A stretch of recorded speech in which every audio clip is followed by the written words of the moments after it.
Zdravo dragi šahovski prijatelji i dobrodošli u naš novi video. U ovom videu ćemo pokazati jednu od najlepših partija ikad odigranih. U pitanju je takozvana besmrtna partija iznudice Arona Nimcovića. Za slučaj da znate nekoliko besmrtnih partija, najčuvenija je ona koju je Andersen odigrao protiv Kjesericka u 1851. godine i ona je tako nazvana i to je ispoštovano u čitavom svetu kao opšte prihvaćeni naziv za takvu briljanciju, ali tako? Kasnije su, znate i sami, nađene neke rupe u njoj da je Kjesericki mogao da se brani i tako dalje i tako dalje. Možete na internetu naći i besmrtnu partiju Kasparova, besmrtnu partiju Topalova i tako dalje i tako dalje.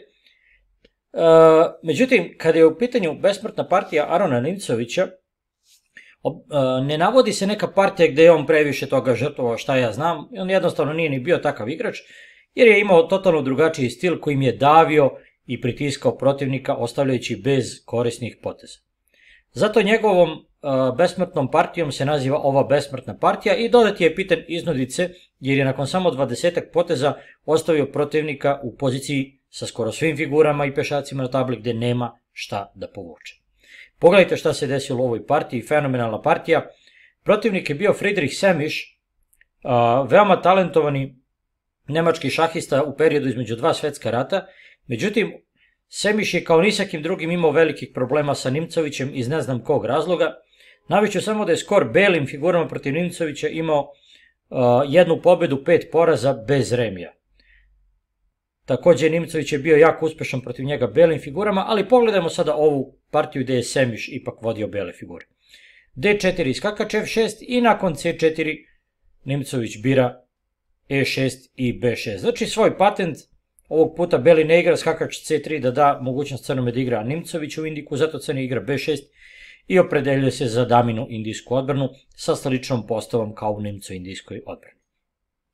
Lova C7, skakač C3, rokada, sve je ovo bilo igrano, sve su to dobro poznati uvodni potezi i sada sa skakač E5 beli, jel tako, otvara lovca, vezuje ovog pešaka D5 i želi u perspektivi da nekako iskoristi ovu tačku C6 ili da natera crnog da uzme tog dosadnog skakača N5 što bi belome dalo prednost i inicijativu nakon uzimanja i otvaranja D linije.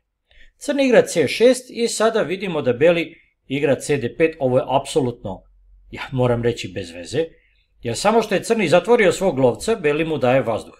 Ok, beli se plaši da crni uzme na C4, ali neka uzme crni na C4, beli će uzeti nazad skakačem i ostvarit će terensku prednost. Zašto ne, recimo, E4, normalan potez. Šta god uzme crni, beli pojačava svoj uticaj u centru, aktivirajući figure i dobijajući novi prostor.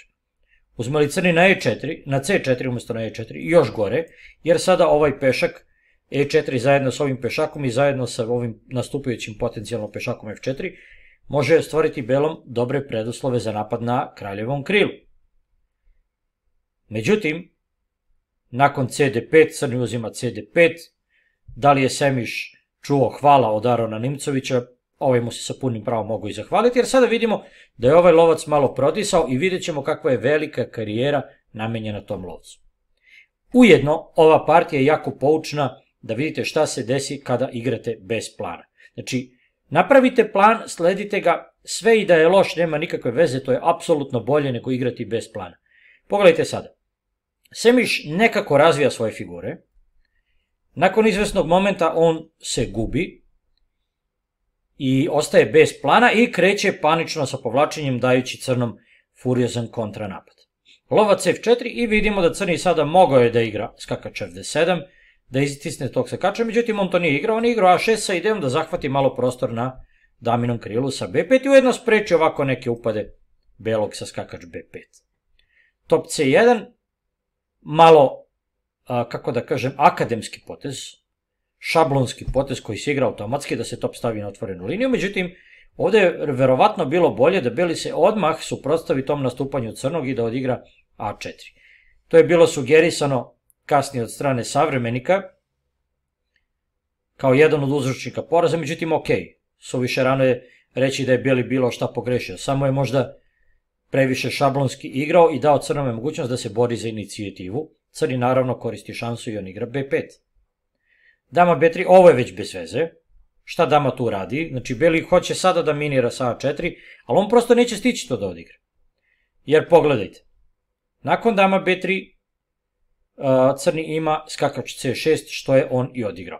Da se vratimo sada na mogućnost, bolje je sada bilo ovako nešto A4, odigrali crni B4 i skakač se vraća na B1 i dolazi na dobro polje D2 pa na B3, odakle će napadati ovog pešaka koji će vratno doći na A5 i kontrolisati i pretiti upadom na tačku C5.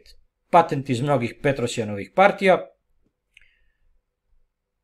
Međutim, dama B3 i sada crni odlično reaguje sa skakač C6. Sad on preti da uzme na D4, ok, ukoliko beli odigra E3 ili top FD1, pa ništa se ne događa, crni može uzeti ovde i sad već ima odličnu igru, sklonio je tog do 8 skakača. Sad D5 bi bilo glupo, jel tako, jer crni skakač se sklanja i crni već preti da zarobi figuru sa G5, a ujedno preti ovakvi neki potezi sa inicijativom. Uzme li beli lovcem, skakač može doći na D7 i preti da uništi tog dobrog lovca i polako da nastavi sa nastupom na daminom krilu. Beli uzima na C6, znači skakač C6 uzima i sada H3. Ovo je bez veze. Ja sam rekao pre partije da je Friedrich Semiš jako bio talentovan i zaista jeste, međutim ovakav potez baš i ne priliči nekom talentu. Verovatno je on previše se udubio u neku poziciju i nešto želeo i iz nekog razloga smatrao da je korisno da odigra H3. Možda je želeo da odigra prosto G4 i da osigura lovca na ovoj dijagonali, bojeći se nekih poteza skakač H5 ili tako nešto. Ja ne znam, ne možemo to ni da znamo.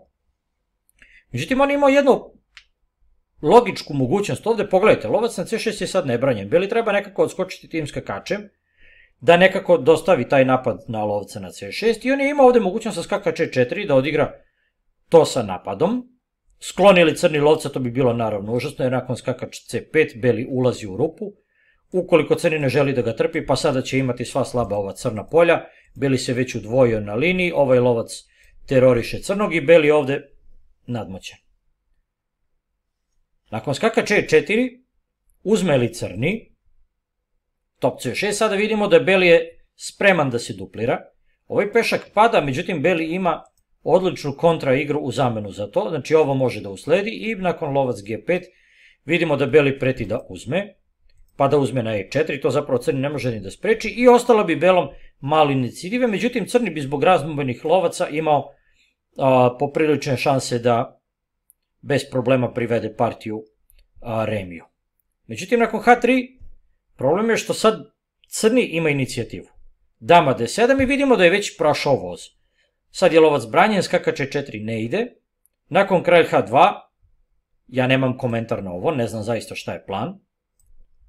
Znači, ono što sam vam rekao, igra bez plana se kažnjava. Šta god da je beli radio, da se duplirao, top C1 recimo, top C2 da je igrao, imalo bi smisla. Dobro, sada zapravo i ne, jer nakon B4 lovac A4 taj kvalitet gubi se. Ali da je nešto bar probao da organizuje, ne znam, možda skakač B1, pa da ovo skakača usmeri na F3 pa na E5. Šta god da je igrao, bilo bi bolje. Ovako kralj H2 naravno, potez bez plana i evo ga, Nimcović sada kreće sa skakač H5, napada lovca, to bi oslabilo rokadni položaj belog. Beli vraća lovca na D2, crni igra F5.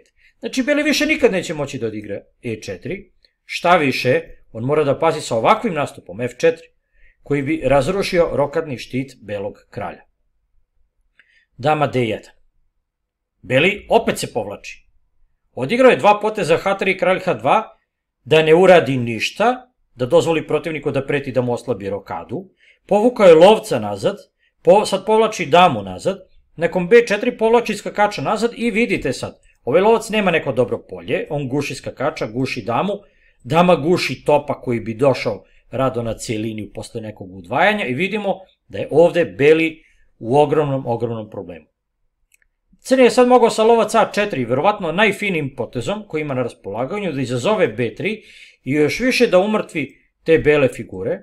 I sada nakon ovoga već preti u nekom momentu da otvori liniju za topa koji bi sa odlučujućim efektom mogao da se spusti na A2. Verovatno Nimcović to nije ni razmatrao, prirodno polje za to lovca je naravno B5 i on ga je tu odmah stavio.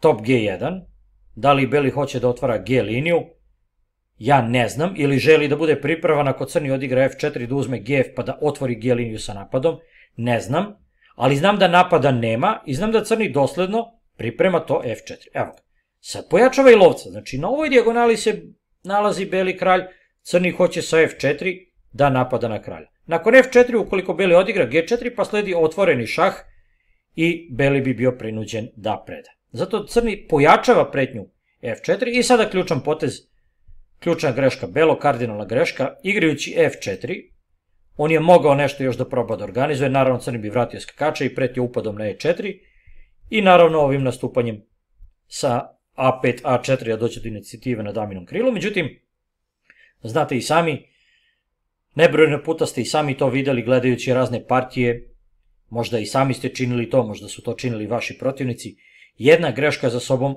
obično povlači i drugu. Bilo da je deo lošeg plana, ukoliko igrate po lošem planu, svi potezi su loši, jel tako, koji vode ka tom planu, ka realizaciji tog plana, ukoliko igrate bez plana, pa onda su vam svi potezi još i gori. Znači, pogledajte sad, E4, trik. Međutim, sve je to bilo predviđeno od strane Nimcovića, beli otvara ovu dijagonalu napada skakača, to je zapravo i bila njegova intencija kad igrao dama D1, ali beli nije računao sa ovim odgovorom. Fenomenalno, F4, dama H5, top F2. Beli polako ostaje bez poteza. Pazite ovo, sklonili lovca, izgubit će i ovog pešaka. To je već 3 pešaka za figuru. Znači, već crni ima materijalnu jednakost, a izgubit će beli i ovog pešaka, nakon čega ovaj dvojac A i B pešaka odlučit će partiju. Beli nema šta da igra, ujedno, pazite, crni preti da napada tu damu, možda nekad sa G6. Zato beli igra dama G5, brani ovog lovca, pa tako, pokušava da zatvori taj drugi red za topa. Top A, F8. Sad već prete razni motivi, tipa top F5 da napadne tu damu. Beli se sklanja iz maske, crni napada damu, dama dolazi na E3 i sjajan potez lovac D3. Naravno, ovde je moglo da se igra top E2 sa dobitkom. Dama bi pala, međutim Nimcović je verovatno to zapostavio, on je video jedan dobitak i zato nije ni tražio drugi. Znači on igra lovac D3, želeći da zatvori tu damu i sad preti top E2. I nakon poteza top C E1, pogledajte. Fini potez H6. Zašto H6? Pa u nekom momentu on oduzima dami potez dama G5. A zašto je to bitno? Pa recimo ukoliko bi beli ovde odigrao G4, usledi bi ovakav lov na damu, dama pada. Uzme li beli topa, crni ne bi uzeo ovo, što bi takođe vodilo do bitku jer bi dama pala, nego bi prosto dao mat. Znači, evo, ovo je završna pozicija, dragi gledaoci, verovali vi ili ne, skoro sve figure na tabli, skoro svi pešaci na tabli, beli nema šta da preduzme. Ukoliko skloni lovca na C1, pada skakač B1 i crni ima 2 pešaka više i dobijanu poziciju. Skakača nema D da igra, odigrali B3 ne preti ništa, odigrali beli A3 naići će na odgovor A5, jel tako, i ništa se ne menja. Damu da pomeri nema gde, pomerili topa E3 sledi sa E1 topa sledi top E2, dama je zarobljena. Ovog topa da pomeri, opet će izgubiti tu materijal, vidite i sami. Evo ja ću to pokazati, znači na H6 odigrali topa tu, pa sledi će lovac F1 i nakon top F1, jel tako, crni osvaja previše materijala, dobija partiju. Ukoliko vrati kralja nazad, pa može uslediti ovako potez, recimo opet top sa 5 na F3, sada je ovaj lovac vezan i ovaj pešak na G3 pada i dama pada. Eto zašto je crni odigrao H6 da beli nema dama G5 nazad. Znači, u poziciji gde žrtvuje figuru, on parališe protivnika i odigra tihi potez pešakom da u perspektivi oduzme dami neko polje i natera protivnika da preda. U tome je veličina ove partije, u tome je bila snaga Arona Nimcovića, znači metodičkim zauzimanjem prostora on je ostavio protivnika bez igre. Pogledajte ovo, završna pozicija zaslužuje dijagram, beli nema šta da povuče i ovo je zapravo završna pozicija takozvane besmrtne partije iznudice Arona Nimcovića.